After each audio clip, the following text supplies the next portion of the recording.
Language is a window into social relations. I'll begin with a puzzle in language.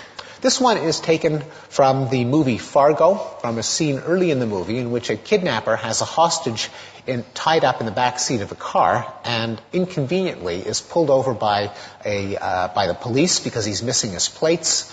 The police officer asks him to show his driver's license. He proffers his wallet with the license showing and a $50 bill extending ever so slightly. And he says to the officer, I was thinking that maybe the best thing would be to take care of it here in Brainerd, which the audience and presumably the officer recognize as a veiled bribe.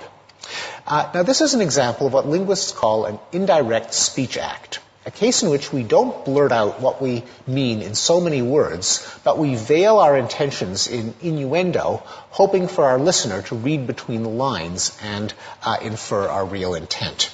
And this is something that we do all the time, often without realizing it. For example, if you could pass the guacamole, that would be awesome. Now, when you think about it, that doesn't make a whole lot of sense. But we effortlessly recognize it as a polite request. We're counting on you to show leadership in our campaign for the future. Anyone who has sat through a fundraising dinner is familiar with euphemistic schnorring like that, which can be translated as, give us money. Would you like to come up and see my etchings? That has been recognized as a sexual come-on for so long that in the 1930s, James Thurber drew a New Yorker cartoon in which a man says to his date, you wait here and I'll bring the etchings down.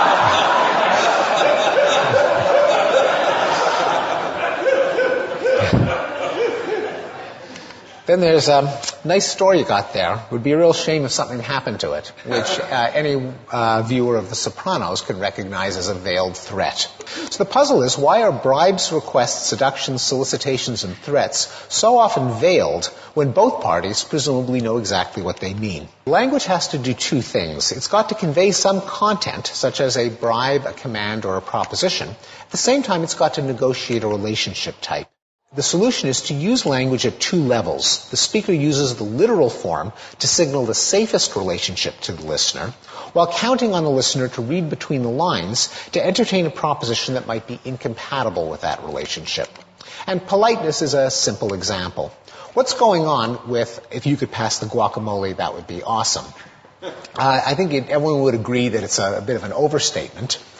And also, it's not clear why you should be pondering counterfactual worlds right there and then at the dinner table. Now, the listener thinks, assuming that the speaker has not lost his mind, the speaker says an outcome is good, therefore he must be requesting it. The overall effect is that the intended content gets through, namely the imperative, but without the presumption of dominance that would ordinarily accompany an imperative, namely an expectation that you can be commanding some other person to do what you want. Well, according to the anthropologist Alan Fiske, there are only three major human relationship types across the world's cultures. Each prescribes a distinct way of distributing resources, each has a distinct evolutionary basis, and each applies most naturally to certain people, but can be extended through negotiation to others, and that's where language comes in. So there's dominance, as I've mentioned, whose logic is don't mess with me, and which presumably we inherited from the dominance hierarchies that are ubiquitous among primates. Very different from that is communality, the ethos share and share alike, which evolved by a different route, namely kin selection and mutualism, and therefore is extended by default to kin, to spouses, and among close friends. Finally, there's reciprocity. You scratch my back, I'll scratch yours, which pertains to the business-like tit-for-tat exchanges of goods and services that characterizes reciprocal altruism. Now, behavior that's acceptable in one relationship type can be anomalous in another. For example, at a drinks party, you might go over to your husband or wife or boyfriend or girlfriend and help yourself to a prawn off their plate. But you wouldn't go up to your boss and help yourself to a prawn off his plate, because what you can get away with in a communality relationship, you can't get away with in a dominance relationship. Likewise, at the end of a dinner party, if you pulled out your wallet and offered to pay the host for the dinner, that would not be perceived as fair, that would be perceived as crass, because of the clash between reciprocity, which is what would be appropriate, say, at a restaurant, and communality, which is what we deem appropriate among friends. Now, those are cases where everyone knows what's appropriate, but in cases where the two sides aren't sure that they're on the same wavelength, a divergent understanding can lead to an unpleasant emotion, the one that we call awkwardness. For example, there can be awkward moments in a workplace when an employee doesn't know, or a student doesn't know whether to address a supervisor by their first name or to invite them out after work for a beer because of the ambiguity as to whether their relationship is governed by dominance or friendship. It's a well-known bit of wisdom that good friends should not engage in a major business transaction, like one of them selling his car to the other. The very act of negotiating a price can put a strain on the friendship because what's appropriate in a reciprocity relationship is not appropriate in a communality relationship. The contrast between dominance and sex, as when a supervisor solicits sex from an employee, defines the battleground of sexual harassment. And even the two kinds of communal relationship of friendship and sex give rise to the anxieties of dating. Well, one remaining problem, which is why we resort to indirectness even when there is no real uncertainty. For example, when the listener knows the speaker's intent. People aren't naive, and it's hard to believe that any grown woman could be fooled by the line about the etchings. Nonetheless, there is something that is more comfortable about asking to see etchings than asking for sex. So what is going on there? The deniability is not really plausible. Why should an obvious innuendo still feel more comfortable than a direct overture that is in some sense on the record? To illustrate the problem with a scene from the romantic comedy When Harry Met Sally, where in an early scene of the movie, Harry makes a remark that Sally interprets as sexual, and she accuses him of, "You're coming on to me." So he says, "Well, what do you want me to do about it?" "I take it back, okay? I take it back." She says, "You can't take it back." "Why not?" "Because it's already out there." He says, "Oh, geez, what are we supposed to do? Call the cops?" It's already out there. Well, what is the psychological status of an overture that we feel to be out there or on the record that makes it feel so much more awkward than a veiled overture that's conveyed indirectly?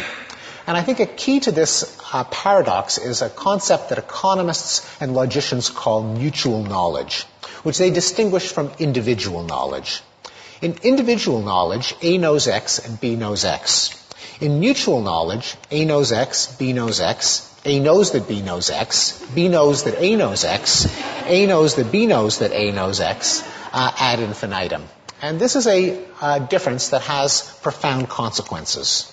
For example, why is freedom of assembly enshrined as a fundamental right in a democracy? And why are political revolutions often triggered when a crowd gathers in a public square to challenge the president in his palace?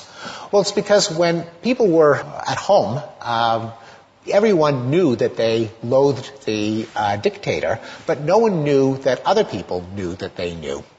Once you assemble in a place where everyone can see everyone else, everyone knows that everyone else knows that everyone else knows that the dictator is loathed, and that gives them the collective power to challenge the authority of the dictator, who otherwise could pick off dissenters one at a time.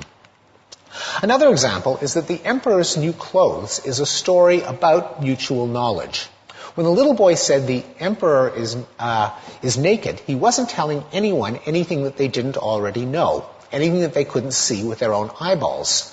He was nonetheless changing the state of their knowledge, because at that moment, everyone now knew that everyone else knew that everyone else knew. Once again, that gave them the collective power to challenge the dominance of the emperor through their laughter.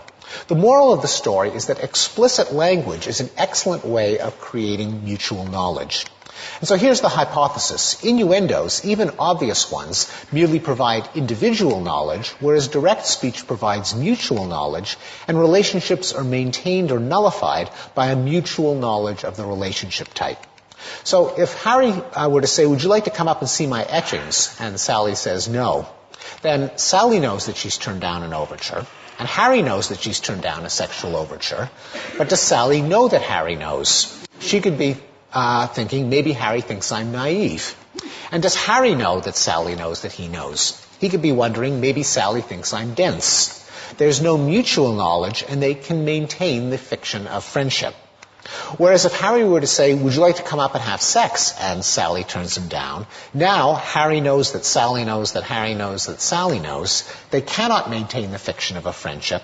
And I think this is the basis for our intuition that with overt language, you can't take it back. It's out there.